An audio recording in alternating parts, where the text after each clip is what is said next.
안녕하세요. 평소에 차에서 심심할 때마다 틀어놓는 채널인데 오늘은 제 이야기를 좀 해보고 싶어서 이렇게 글을 쓰게 되었습니다.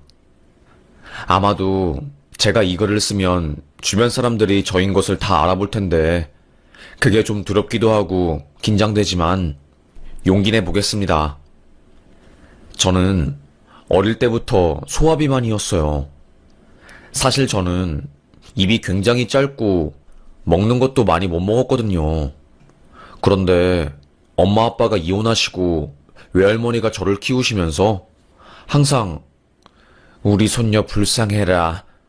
우리 손녀 할미가 더 잘해주지 못해서 미안해. 이런 말씀을 하시면서 아이들이 좋아한다는 햄버거, 햄, 소시지 이런 거를 주셨어요. 저에게 미안하니까 조금이라도 맛있는 거 주고 싶어서 패스트푸드나 짠 음식들을 사오신 거죠. 저는 사실 그런 음식들을 안 좋아하는데 할머니가 주시는 거라서 미안한 마음에 먹기 시작했고 그게 저를 살찌게 만들었어요.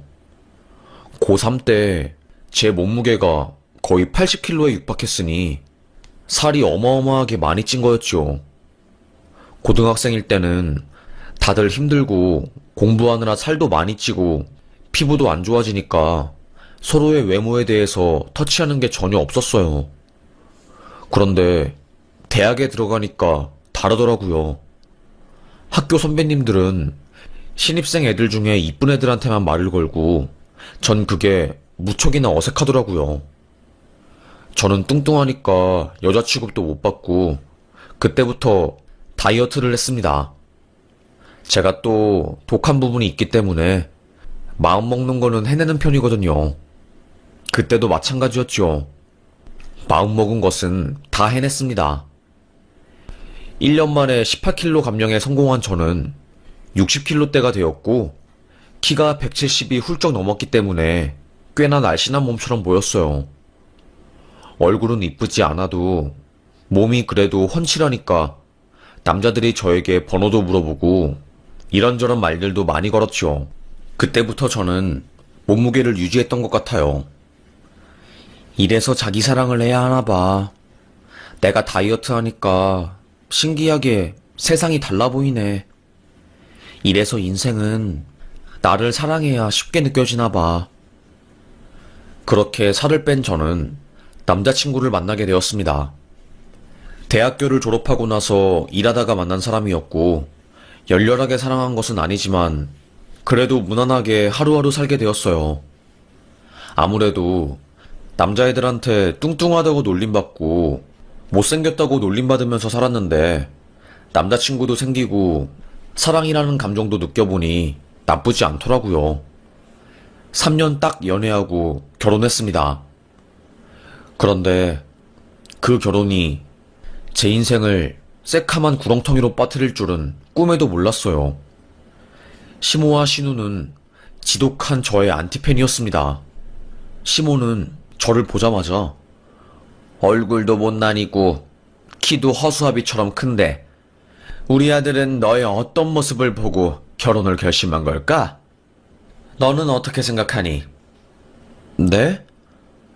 뭘 그렇게 당황해? 그냥 물어본 건데 사람 무안하게. 식은땀이 나더라고요. 시모는 며느리에게도 너너거리는 사람이었습니다. 굉장히 당황했고 마음이 힘들었어요.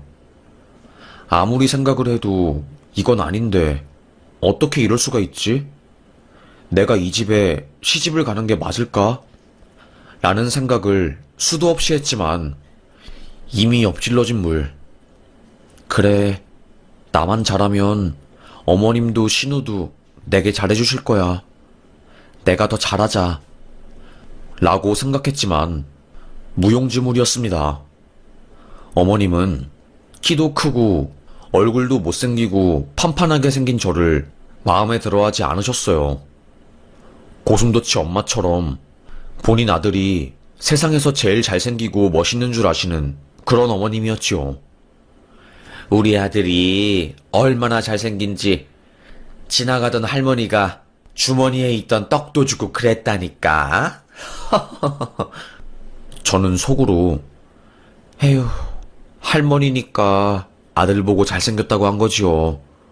저기 뭐냐, 압구정이랑 강남바닷 가서 언니들한테 이쁜 쭉쭉빵빵 여자들한테 물어보세요. 아들 어떻게 생겼냐고.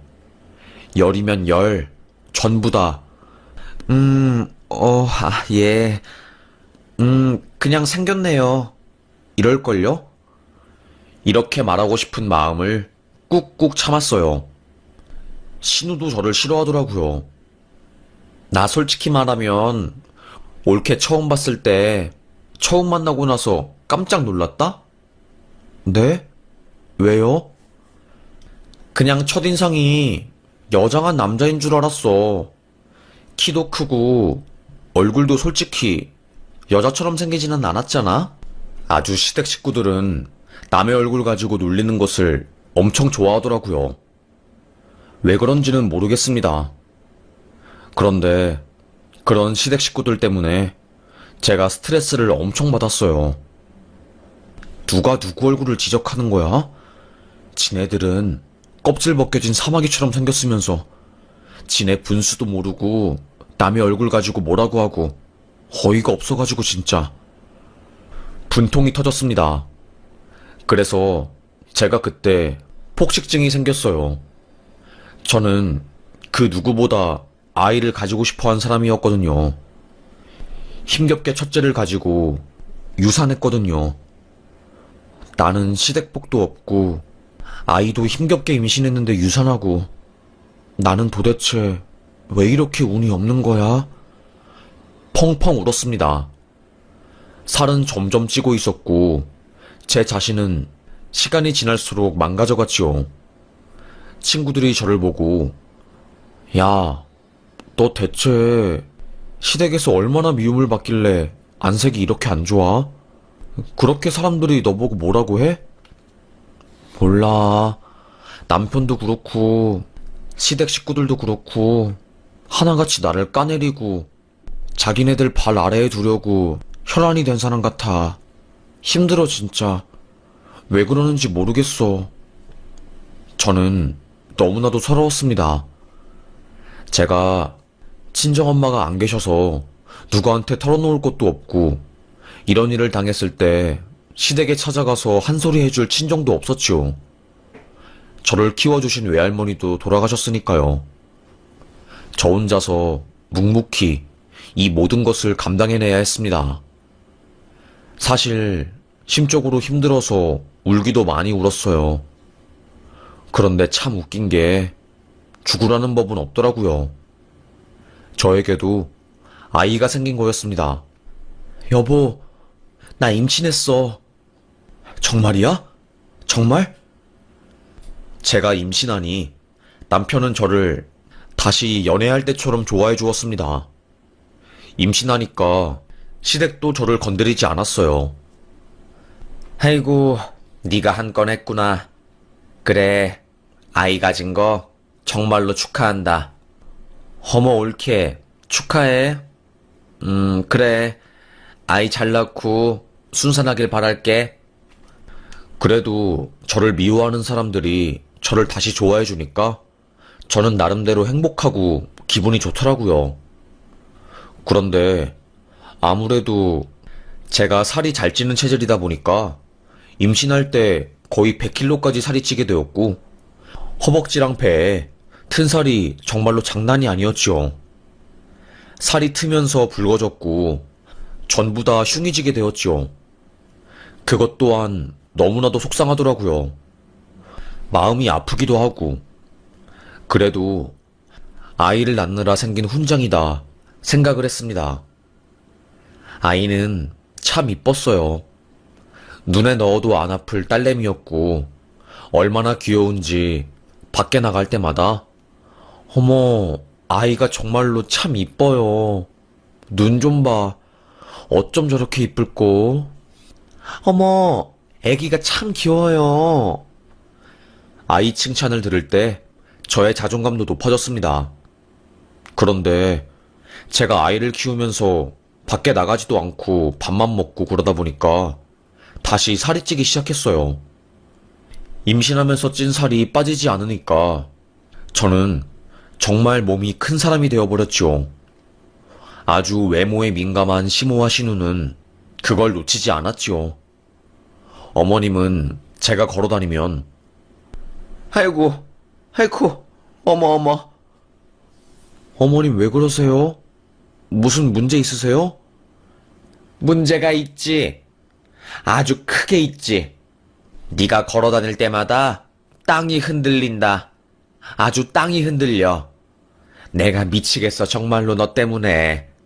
코끼리니? 언제 살 뺄 거야? 손녀 유치원 입학식에도 그 몸으로 갈 거니?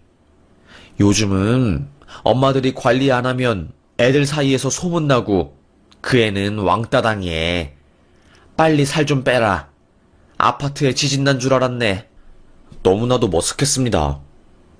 그렇게 대놓고 저를 까댈 정도로 어머님은 제가 살찐 거에 대해서 굉장히 부정적으로 생각하셨어요. 알겠어요, 어머님. 살 빼도록 노력해 볼게요. 제가 임신하면서 몸이 다 망가지고 그래서 살 빼는 게 쉽지가 않네요. 의사도 몸 호르몬이 망가져서 조금만 먹어도 살이 찌는 거라고 너무 스트레스 받지 말라고 하셨거든요. 시모는 콧방귀만 꼈습니다. 제발 핑계대지 말라고 하면서요. 뭐 저도 할 말은 없더라고요. 핑계는 맞으니까요. 그래도 속상했습니다. 그런데 문제는 신우였어요. 신우는 옳게 살 안 빼? 아니 대체 그 물렁살 언제까지 달고 다닐 거야? 아니 배에 그런 두툼한 지방이 있으면 안 불편해? 나중에 여름에 바닷가 가서 그 뱃살 튜브로 공기 튜브 대신 쓰게? 왜 살 안 빼? 나 같으면 목숨 걸고 빼. 올케는 그런 몸뚱이 들고 다니는 거 보니까 자존감이 엄청 높나 봐. 신기하다 진짜로. 신우가 더 짜증났어요. 사람 살로 뭐라고 하고. 안 그래도 제가 호르몬 때문에 아파서 몸이 붓고 살이 잘 찌는 것을 제일 잘하는 사람이 저에게 일부러 그런 식으로 말하는 게 너무나도 속상하더라고요. 하여튼 저는 겨우겨우 마음을 추스르고 살고 있었습니다. 아이는 유치원에 갔고 남편은 직장에서 일을 하는 그런 평범해 보이는 가정이었죠. 하지만 어떠한 사건이 터진 순간 제 인생은 180도 바뀌게 되었습니다. 시부의 환갑이었어요. 참 신기하게 시댁은 어떤 잔치가 있으면 그 잔치를 아주 크게 벌이는 것을 좋아하더라고요. 생일도 최고급 호텔에서 하고 항상 그런 식이었습니다. 시부의 환갑도 작은 홀을 빌려서 아주 동네 사람들, 친구들, 지인들 싹 다 부르는 큰 규모였어요. 어느 날 갑자기 시모가 저에게 너 이거 입고 와라. 항상 입는 구질구질하고 구멍 뚫리고 존벌레들이 갉아먹을 것 같은 옷은 이제 그만 입고 이거 입고 와. 그 상자를 열어본 순간 저는 눈이 휘둥그레졌습니다. 초록 색깔 원피스였어요. 그것도 몸에 쫙 달라붙는 옷이었죠. 어머님, 저는 살이 쪄서 이런 옷은 못 입어요. 아이고, 아무래도 부담스럽기도 하고 몸 움직일 때 딱 달라붙어서 불편하기도 하고요. 제가 이 옷을 꼭 입어야 할까요, 어머님? 너는 시모가 신경 써서 옷도 사줬는데 거부를 하니? 내가 참 이래서 잘해주기가 싫다니까. 뭘 하나 사줘도 이것저것 다 따지고 선물 준 사람 성의도 모르고 말이야. 저는 시모의 그 한마디에 굉장히 머쓱해졌습니다. 아, 네. 제가 경솔했네요. 어머님이 신경 써서 사주신 옷인데 이거 입고 아버님 환갑 잔칫날 갈게요. 그 전까지 살 빼면 어떻게든 들어가겠지요. 그 옷을 받은 저는 앞이 캄캄했습니다. 제 덩치에 비해서 너무나도 작은 그 옷. 어떻게든 옷을 우겨놓고 거울 앞에 서 보니 말이 안 나오더라고요. 저는 혼잣말로 이거 완전 쓰레기 종량제 초록 색깔 봉투에다가 이것저것 다 쑤셔 넣어서 터질 것 같은 느낌 아니야? 이걸 입고 가면 사람들이 날 보고 얼마나 웃겠어. 어머님은 어쩌자고 이런 걸 나한테 선물하신 거야. 미치겠네. 아버님 환갑날이라 이걸 안 가지고 갈 수도 없고 진짜 죽겠네. 저는 결국 꾸역꾸역 그 옷을 입고 아버님의 환갑날에 가게 되었어요. 남편은 그 옷 뭐야? 아, 창피해 진짜. 내 옆에 가까이 오지 마. 저를 멀리했습니다. 뚱뚱한 사람이 쫙 달라붙은 면 원피스를 입으니 몸탱이 굴곡이 다 보이니까 창피했던 거죠. 저도 남편의 마음을 이해하고 저도 제 자신이 창피했기 때문에 남편과 멀리 떨어져서 걸었습니다. 환갑잔치에 도착하니 거의 60명은 넘게 모였더라고요. 아이고 진짜 창피해서 미치는 줄 알았습니다. 제가 등장하자마자 시모가 아이고 우리 산멧돼지 왔네. 옷이 그게 뭐야? 미치겠다. 그런 옷은 또 왜 입고 온 거니? 이 살덩이 좀 봐. 아유 창피스러워라 창피스러워라. 아니 어머님이 이거 입고 오라고 하셨잖아요. 왜 그러세요? 아니 대체 뭐죠 어머님? 분명히 먼저 어머님이 저보고 이 옷을 입고 오라고 하셨는데 제가 막상 그 옷을 입고 나타나니까 모른 채를 싹 하더라고요. 저를 아주 엿먹이려고 이런 작전을 펼치신 거죠. 저는 속으로 이렇게 나를 망신시키려고 이곳에 부른 건가? 옆에 있는 할아버지들, 그러니까 시부의 지인들이 저의 모습을 보고 하하하, 자네는 자신감이 풍부한가 보다. 살만 풍부한 게 아니라 자신감도 풍부해 보이는구나. 하하하. 민망해서 죽을 뻔했습니다. 그때는 제 자신이 개미처럼 작아지는 듯한 기분이 들었어요. 아무것도 하고 싶지 않고 살고 싶지도 않고 우울했습니다. 한 걸음 한 걸음 발걸음을 떼는 게 마치 지옥 같더라고요. 너무 이곳을 탈출하고 싶었습니다. 여보, 나 그냥 애기 데리고 잠깐 밖에 나가 있을게. 아니, 왜 갑자기 또. 아, 진짜 사람 피곤하게 하네 자꾸. 그러지 마. 아, 진짜. 남편은 제 속을 아는지 모르는지 일단 애 데리고 자리는 지키라고 하더라고요. 저는 쫙 달라붙는 이 옷이 너무 창피하고 제 뱃살이 적나라하게 드러나는 것 같아서 도망가고 싶었어요. 그런데 저기 저 멀리서 저를 보고 환하게 웃으면서 들어오는 신우가 보이는 겁니다. 그때 저는 뒤통수를 한 대 팍 맞은 것 같았어요. 신우는 저랑 똑같은 옷을 입고 온 겁니다.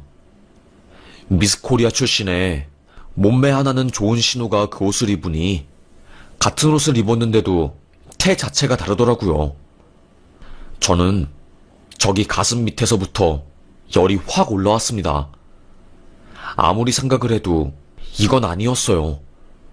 시모는 일부러 저를 망신시키기 위해서 신우와 저에게 똑같은 옷을 주고 입고 오라고 한 거였습니다. 속으로 시모 진짜 미친 거 아니야? 사람이 못돼도 어쩜 이렇게 못될 수가 있는 거지? 너무너무 화가 났습니다. 신우는 제 앞에서 또각 구두를 신고 또각또각 와서 저를 위아래로 쳐다보더라고요.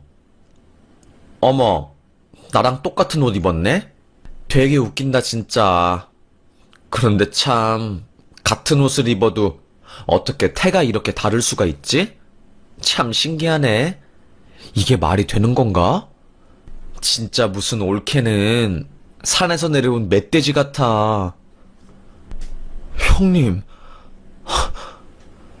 저는 그때 눈물이 왈칵 터져버릴 것 같았어요. 신우 앞에서 울면 왠지 진 기분이 들 것만 같고 창피해서 저는 도망쳤죠. 아이한테도 미안했습니다. 밖에서 얼마나 울었는지 몰라요. 펑펑 울었어요. 내가 뚱뚱해서 살 때문에 이런 일이 벌어진 거구나. 제 자신에 대한 자책도 많이 했어요. 너무 싫고 고통스럽더라고요. 솔직히 힘들었습니다. 이딴 집안에서 이제 더 이상 며느리로 못 살겠어. 더럽고 힘들고 너무 고통스러워. 저는 바로 집에 갔어요. 그리고 펑펑 운 다음에 친구에게 전화했죠. 친구들은 제 이야기를 듣고 니네 시모 미친 거 아니야? 실제로 그런 사람이 있다고? 살다 살다 별 이야기를 다 듣네? 어떻게 이럴 수가 있어? 아무리 생각을 해도 이건 좀 아니지. 진짜 악질이다. 야, 너 무조건 이혼해. 진짜 미쳤나? 저는 그나마 친구들의 반응에 위안을 얻을 수 있었어요. 그리고 그때 이혼을 결심했죠. 변호사를 찾아가 사정을 털어놓고 이혼 소장을 쓴 뒤에 그것을 남편에게 보여줬습니다. 나 당신이랑 못 살겠어. 나랑 어머님 사이에서 중재도 제대로 못하고 무슨 일만 있으면 전부 다 내 탓으로 돌리는데 나 진짜 죽을 만큼 힘들어. 알겠어? 그러니까 나 자유롭게 그냥 살게. 남편은 저보고 네가 이제 아주 미쳤구나. 나랑 이혼하면 네가 뭐 잘 나갈 수 있을 것 같아? 또다시 남편의 가스라이팅이 시작되었습니다. 하지만 저는 흔들리지 않았어요. 이번에는 참을 수 없었죠. 결국 이혼했습니다. 1년 걸렸네요.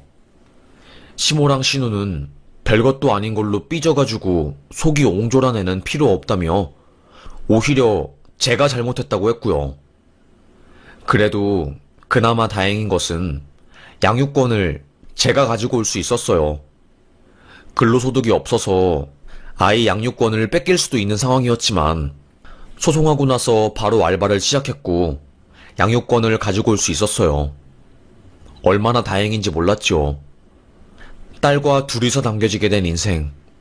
저는 그때 독하게 도끼를 품은 것 같아요. 그래, 내가 이딴 수모도 당했는데 앞으로 뭘 더 못하겠어.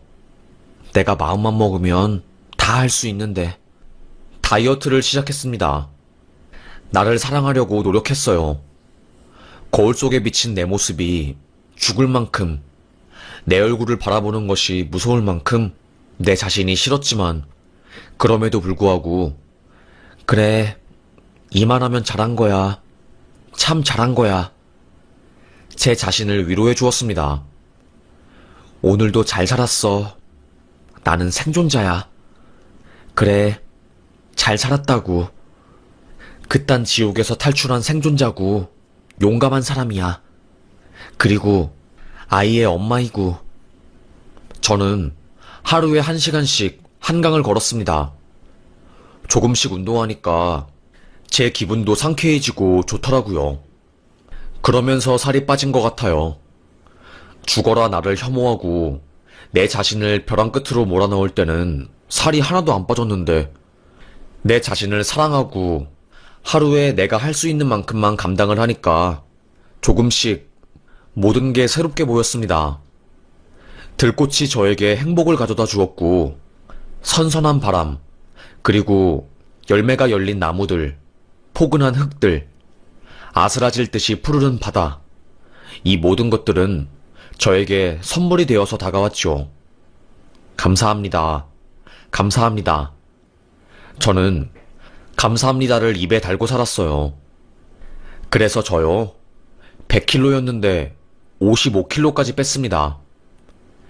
170이 넘는 키에 몸무게가 55kg 나갔으니 모델 같았던 대학 시절로 돌아간 듯 했어요.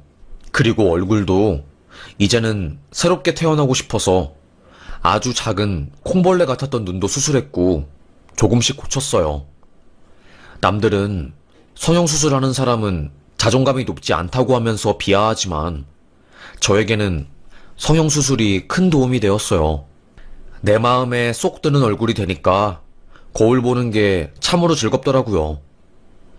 애 엄마가 100kg에서 살 빼니까 저희 동네 아줌마들 사이에서 제가 꽤나 유명해졌고 헬스장에서 원장이 운동한 지도 꽤 되었고 이번에 생활체육 자격증도 따셨으니 트레이너로 활동하실래요? 세상에 너무 좋죠. 저는 바로 그 제안을 수락했습니다. 눈이 번쩍 떠지더라고요. 애엄마에게 사회로 진출할 수 있는 기회를 주니 얼마나 감사한지 몰랐습니다. 저는 헬스화보를 찍고 트레이너로 활동하게 되었어요. 많은 분들이 저에게 다이어트 비법을 물어보았고, 저는 다이어트의 1순위는 자신을 사랑하는 데에서부터 시작된다고 말을 해주었죠. 그렇게 많은 사람들이 저의 마인드 세팅을 통해서 자신을 사랑하게 되었고, 삶의 모든 부분에서 많이 좋아졌어요. 기분이 좋더라고요. 그때 이곳저곳 유명한 헬스장에서 저를 스카우트 하셨고, 저는 기분 좋게 그 제안에 응했습니다. 그때 예상하지도 못하게 신우를 만나고야 만 겁니다. 헬스장 인포메이션 알바가 쌤, 오늘 어떤 여성분이 PT 상담 받고 싶다고 하셔서 3시에 예약하셨거든요. 이거는 이제 회원분 키랑 몸무게이고 회원 정보예요. 원래 준혁쌤이 보시기로 했는데 오늘 갑자기 일이 생겼다고 해서 알바생이 건네준 회원 정보를 보고 저는 육성으로 헐, 세상에 진짜 세상 좁구나 소리가 나왔습니다. 그 회원 정보 속 사람은 저를 엿먹인 신우였습니다. 신우는 아이를 낳고 저처럼 살이 엄청 불어가지고 키 168에 몸무게가 88kg까지 나간 거였어요. 하다 혼자서 운동하다가 안 되니까 트레이너에게 상담을 온 거였어요. 와, 진짜 세상 일이 어떻게 될지 모르는 거구나 싶었습니다. 대망의 3시가 되었고 저는 상담실에서 신우가 들어오기를 기다렸습니다. 똑똑 소리와 함께 상담실 안으로 신우가 들어왔고 저 모르시겠어요? 성형으로 얼굴이 이뻐진 저를 신우는 못 알아본 듯 하다가 제 목소리를 듣고 인상을 찌푸리더라고요. 뭐야? 아이씨, 네가 왜... 너? 어디서 너너거려 지금? 참 세상이 어떻게 될지 몰라요. 참 신기하죠? 어떻게 이럴 수가 있을까? 세상 참 좁아. 신기해. 그때 환갑잔치에서 그렇게 나를 괴롭히더니 이제는 본인이 초뚱땡이가 다 됐네? 기억나려나? 어차피 이제 남남이니 형님 대접 안 해줘도 되니까 반말 쓸게. 너 나보고 산멧돼지 같다며. 미안한 마음 안 드니? 정말로 소름이 끼친다. 왜 그러고 살아? 응? 신우는 황급하게 상담실을 나가려고 하더라고요. 에휴, 내가 지나간 일을 회상하고 사람 미워해서 뭐하나. 한마디 말할게. 살 빼고 싶으면 너 자신부터 사랑해라. 알겠니? 어따 대고 나한테 너너거려? 아무리 올케가 이혼해서 남남이라고 해도 예의는 지켜. 당신네 가족이야말로 예의 지켜. 그렇게 예의 지키고 싶어서 나한테 똑같은 원피스 보내주고 환갑잔치에서 그렇게 망신시킨 거니? 사람 당황하게 만드네. 진짜 왜 그러고 사는 거야? 사과도 안 하고 어이가 없네. 제가 이렇게 말하니까 신우는 저를 위아래로 훑고 헬스장을 나갔습니다. 자기도 창피했겠지요.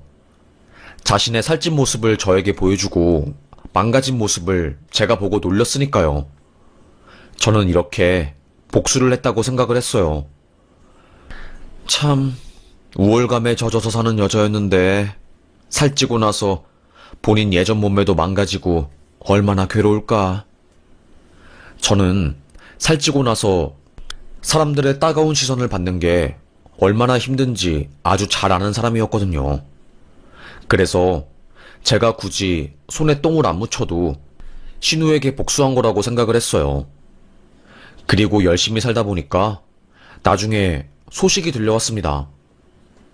야, 네 전시댁 있잖아. 네 신우랑 시모 지금 난리 났더라. 에? 왜? 무슨 일인데? 뭔 일이라도 생긴 거야? 글쎄, 우리 남편이랑 네 전 남편이랑 친하잖아. 이야기 들어보니까 네 시모가 투자한다고 집 담보로 대출 받았는데 그게 사기였나 봐. 지금 뉴스에 나오는 남자 있지? 주식 사기로 수백억 꿀꺽하고 감옥 간 그 남자. 그 남자한테 네 시모가 속아가지고 몇 억 대출 받아서 꼬라박고 네 신우도 평생 모은 돈 그 남자한테 속아가지고 꼬라박은 다음에 시집 갈 돈까지 날려가지고 우울증 걸려서 폭식하다가 엄청 뚱뚱해졌대. 너 못 봤지? 내가 웃긴 거 하나 말해줄까? 그 신우 내가 일하는 헬스장에 PT 상담 받으러 왔어. 완전 뚱땡이 되어서. 에? 와, 진짜 세상 좁네? 그러니까 나보고 산멧돼지라고 놀릴 때는 언제고 이제 와서 도와달라고 말하니까 얼마나 웃긴지 모르겠더라.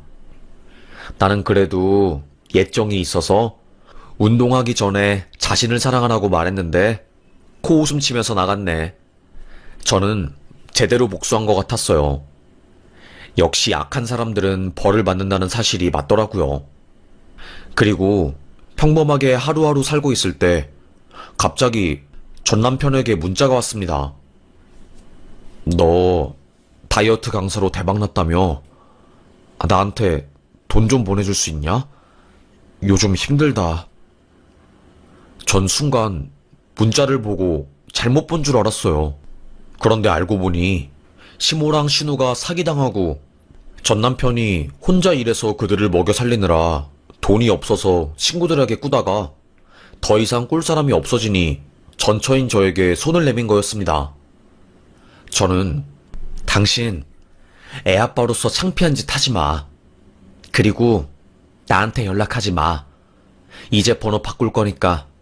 알겠어? 그리고 그놈을 차단했습니다. 저는 바로 핸드폰 번호를 바꾸었어요. 전 제가 더 성공하는 게 그놈에 대한 복수라고 생각하고 더더욱 저를 사랑하고 감정일기도 쓰고 저라는 사람을 알아가기 위해서 정말 많이 노력한 것 같아요. 그러다 보니까 남들의 말들이나 불어오는 따가운 시선과 눈초리에 흔들리지 않고 저의 길을 걷게 되었습니다. 그래서 얼마 전에 헬스 대회에서 상도 타고 100kg나 나갔었다는 사실이 믿기지 않을 정도로 정말 많이 발전하게 되었어요. 뿌듯하기도 하고 자랑스럽더라고요. 제 자신이요. 저는 항상 강연을 가서 사람들에게 하는 말이 있어요. 나 자신을 사랑하세요. 여러분은 살찐 내 모습이 싫어서 살을 빼려고 하는 것이지만 가장 중요한 것은 살찐 나 자신을 사랑하는 게 가장 중요한 겁니다. 저는 꼭 말하고 싶어요. 나 자신을 사랑하라고요. 거기서부터 다이어트는 시작됩니다.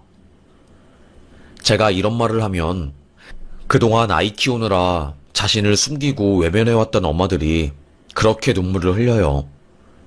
그 모습을 보면서 저는 남의 일이 아니라는 생각에 참 마음이 찡해졌지요. 그래서 제가 이 글을 쓰게 된 것 같아요. 저는 시댁한테 놀림도 받고 남들 앞에서 잊지 못할 엄청난 눈초리도 받고 100kg까지 쪄서 정말 제 허벅지와 배와 하체는 말도 못할 정도로 튼살이 가득해요.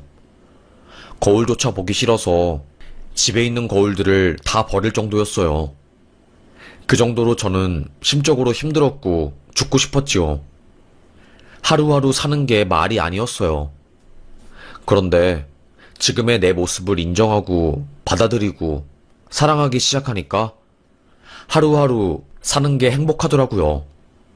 그래, 바로 이거구나 싶었습니다.